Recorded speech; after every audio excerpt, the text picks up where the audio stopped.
Hey, welcome into the Big Ten Huddle. We appreciate you being here as we are presented and brought to you by FanDuel.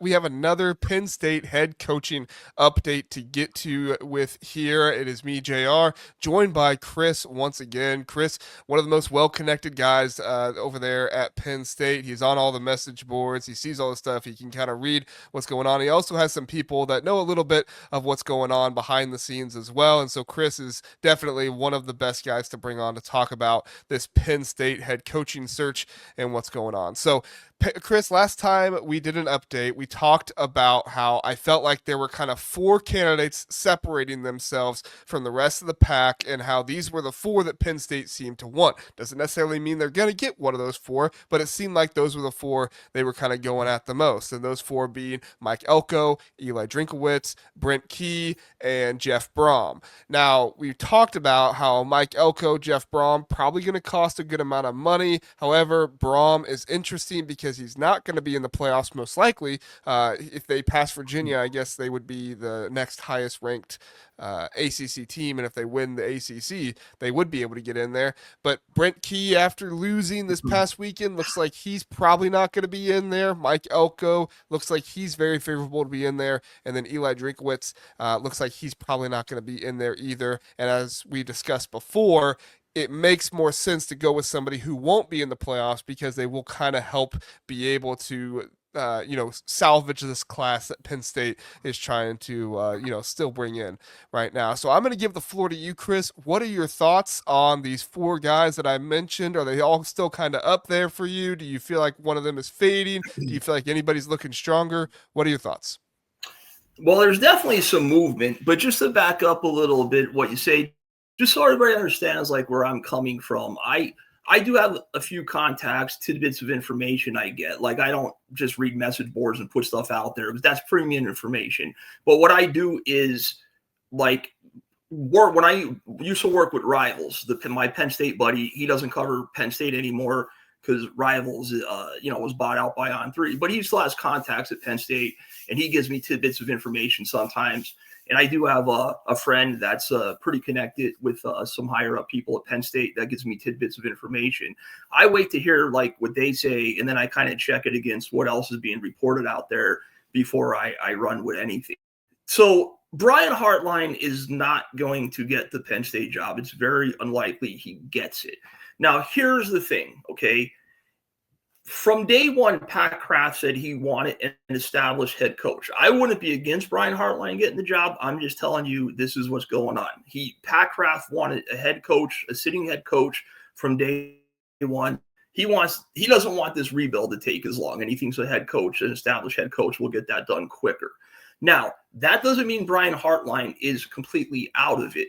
It just means that there would have to be probably about 4, maybe even 5 or so current head coaches they're targeting that would all have to say no before they went to Brian Hartline.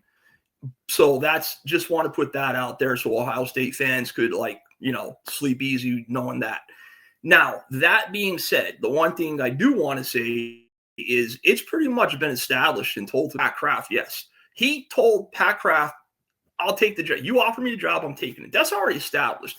And, the reason I want to bring this up, and I'm just touching on Hartline a little bit, is there's this podcast called The Ohio Podcast. And I forget who runs it, the name of the guy. His name's Eric. We're good friends with him here. We like Eric a lot. Yeah, no, he's a good guy. And he had this named Denver who seemed pretty plugged in.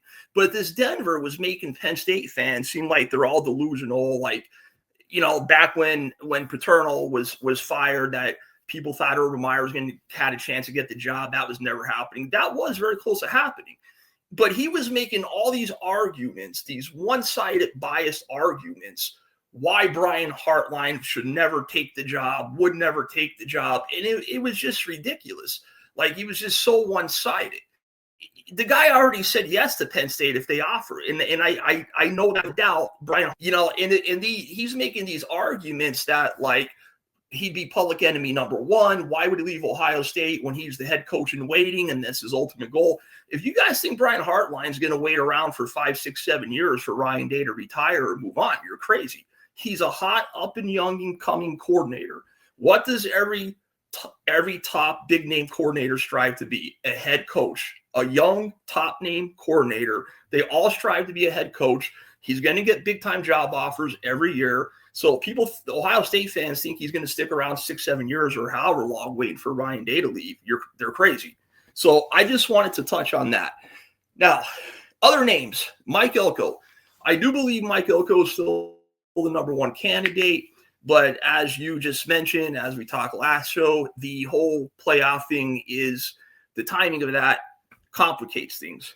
I don't know if Mike Elko would accept the job, but there is definitely mutual interest from New Jersey. Mike Elko played college ball at the University of Penn. There is mutual interest there. I know Texas A&M fans are not freaking out, but they're a little concerned because he hasn't gotten an extension yet. And what's Texas A&M waiting for? Extend the guy. So the whole timing thing, majority of Penn State fans seem to think that Penn State can't afford to wait until the playoffs start December 19th, 20th. And if Texas A&M gets a bye, they probably wouldn't start until the following weekend. So the consensus is a lot of people think, Penn State fans think that they wouldn't be able to wait until beginning of January, mid-January for Mike Elko. And how do you do that anyways? How do you pass up all these other candidates if Mike Elko then doesn't take the job? You know what I mean? I don't think you could just trust a handshake deal okay, I'll take it, but I'm going to wait. So Mike Elko is kind of a long shot. He is their top candidate, I believe, but he's a long shot because of the playoffs. So one update I will say is with Jeff Brohm. Now, I think I got some kind of mixed information on him at first. It seems like whenever they interview someone and there's a new name, that name kind of rises up a little bit and then it levels off. So these things go in phases. This whole interview process is phases. I don't know how you would categorize each phase, but there's 3-4 phases to this process. And so far, Jeff Brohm has passed every phase and he's still right there in contention for the job. But from what I've gathered more and more now from what one of my buddies has said, my old Rivals buddy, and from what's being reported, is there's not as much interest on Penn State side for Jeff Brohm. He's still there. I'm not going to say he won't get the job, but it did seem last week and for a little bit that Jeff Brohm was, I just think some people made him out to be a little higher than what he actually was. And from this past week or so, I don't think he's quite as high as what people are thinking about. Now, 2 big names, 3 possibly, that I would say to watch out for. And this guy, I always thought from day one was right there. He makes a lot of sense. Drinkowitz has always been right there. I could confirm right now that during Missouri's bye week, that Drinkowitz and Penn State were in conversations. And there's a lot of very strong mutual interest with both sides right there. So there's a very good chance that Drinkowitz could be Penn State's next head coach. And nothing's a slam dunk. It's a fluid process. I want to keep telling people that because this thing changes week to week, it seems. But Drinkowitz is right there. And I would really keep an eye on after this weekend because they play Texas A&M this weekend, which is interesting since Mike Elko's on the other side of this. So they play Texas A&M. And that's probably an elimination game for Missouri if they don't make it. Remember, their starting quarterback, Boo Prabul, is out. So I think you might see, if it is Drinkowitz, I think you might see some movement on his part. And I'm not saying he would get immediately announced job that he wouldn't finish the season for this weekend. So I watch out for Drinkowitz. I'm not sure. With the whole Florida job in Drinkowitz, there seems to be some mixed messages. Some people and betting odds, which I don't think are worth anything anymore, think he might be the number 2-3 candidate if they don't get Lane Kiffin or possibly Jed Fish. But I did see somewhere else where there's not as much interest on Florida side that's being reported. Not sure what to believe there. I'm not a Florida guy, but just something to keep an eye on. Another name that I would really keep an eye on is Brent Key. I know they're in the process. They may have interviewed Brent Key or they're in the process of interviewing him this week. And I think he's a name. Him and Eli Drinkowitz are the 2 names I would really, there's a third in there. I'm not sure how high. But Brent Key and Eli Drinkowitz are the 2 names I would really watch. I like Brent Key. I didn't, doing some research on him. He's an old school O-line coach. He kind of, in a way, his style of football reminds Jim Harbaugh. Get big, strong, disciplined offensive linemen and power run game, and just very disciplined power run, take your shots downfield when you have them. And this isn't the old school Georgia Tech. I was looking at where, they'd pass the ball for just 100 yards a game and run for 300 and some yards. I was looking at their stats this year. They average like 261, 262 yards a game passing. They average 200. They actually pass for more yards a game than they do run. I think it's like 261 yards passing, and then they average like 220 yards running a game. And I like Brent Key. He's an old school tough coach. He coached under Saban. He's a pretty good recruiter. He always seems to put, like I said, build strong offensive line classes, have good strong offensive lines. So I would say watch out for Eli Drinkowitz and Brent Key. The other name that's getting attention now, and again, there's some recent talks with somebody. These names come up. Clark Lee. There does seem to be a lot of interest from Clark Lee. I don't know how high up he is. I really don't. There's some fans. Other people think Clark Lee might be a little higher up there with Drinkowitz and Brent Key. Other people are saying that is unlikely. Clark Lee happens. Clark Lee's only making like $3 million from Vanderbilt. And supposedly he's not too happy with Vanderbilt in negotiations. Like, I think Vanderbilt's trying to lowball him a little bit, and he's not too happy. So I don't know if he's just using Penn State as leverage, but I do think there's some interest there, more so on his part. Don't know for sure right now how much interest is reciprocated. The thing with Brent Key and Clark Lee, though, is like it seems like you kind of need a running quarterback for their system to go a little bit. So in any time you have a running quarterback in college football, that's a plus. But then you kind of pigeonhole yourself recruiting because, what happens if there's a Drew Waller, CJ Stroud type out there. But they're the three big names I would watch. Eli Drinkowitz, Brent Key, Clark Lee. As for Manny Diaz, I don't even think Penn State has contacted Manny Diaz. And it's hard to understand why they would be interested in other guys and why Manny Diaz wouldn't be at least a tier 2 type guy to fall back on. But I don't even know if there's been any contact from what I've seen with between Manny Diaz and Penn State. But that's pretty much what I got. Not a whole lot new, but I do think the Jeff Brohm situation is a little interesting, that he's not quite as high up as could be. And I do think, Brent Key is up there. Clark Lee, not sure. And Drinkowitz has always been there. And he may have even risen a little more after this week, according to from what I was told and what I read.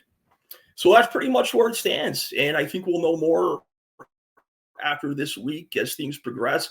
I do think there's another surprise name or two that might arise from, I don't know who that could be, but you might see another as we and just have to watch, go from there and see what happens. That's pretty much what I got. Yeah, so Eli Drinkowitz has been very interesting to me as a candidate, because it seems like, Missouri's in a really good place with him. And, if you believe all the stuff about the SEC and everything like that, and obviously those coaches all believe everything that's going to gets spewed out there a little bit about that. Do you think that for Eli Drinkowitz, that it's not just a thing of trying to get him a raise because he views Penn State as a more likely scenario for him to be able to go win a national championship? Like, what to you, obviously you're a Penn State fan, but Right. just looking at it objectively, what to you is the benefit of Eli Drinkowitz not staying at Missouri and going to Penn State instead? So here's a couple of things with Eli Drinkowitz. First of all, every head coach, when they're a top candidate, every head coach uses that as leverage. Some of it is purely for leverage with little interest to move on. Others, there's actually genuine interest. I think there's absolutely genuine interest with Eli Drinkowitz. I think on Eli Drinkowitz's behalf, there's no doubt he is interested in the Penn State job. Now, anything's possible. I'm not saying that's a definite he gets it. I'm not saying it's a definite he leaves Missouri.